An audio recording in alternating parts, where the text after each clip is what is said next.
Ce sont des carnets de route que vous propose Alsace 20 toute la semaine après notre périple au Tibet. Revenons sur ce Tibet avec Claire Pascal. Vous avez été à plusieurs reprises, Claire, au Tibet. Vous faites partie du club Tibet. D'où vient votre engouement ou votre passion pour le Tibet ? Une des raisons principales qui ont fait que je me suis particulièrement intéressée au Tibet, c'est le bouddhisme. Vous étiez étonné qu'Alsace 20 ait pu aller au Tibet ?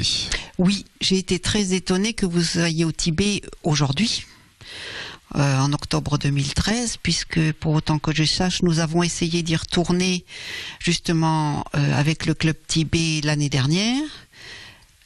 Tout était fermé, les visas étaient interrompus, on n'a pas pu en avoir.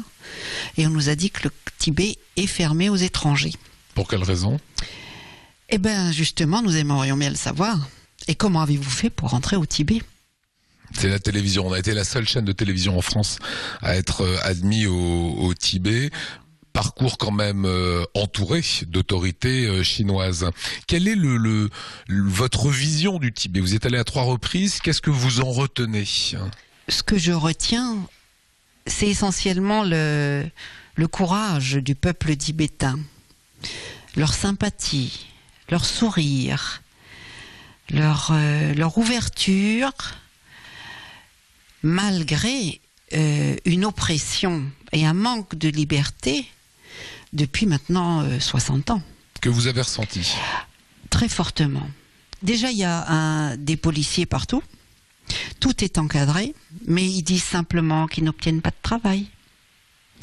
Donc ces gens-là ont du courage dans le sens qu'ils restent dignes et ils sont croyants, fervents, respectueux et j'ai l'impression quelque part complètement convaincus de leur droit à leur autodétermination, à leur droit de vivre librement leur culture dans leur territoire. On les voit marcher tranquillement avec leur moulin à prière.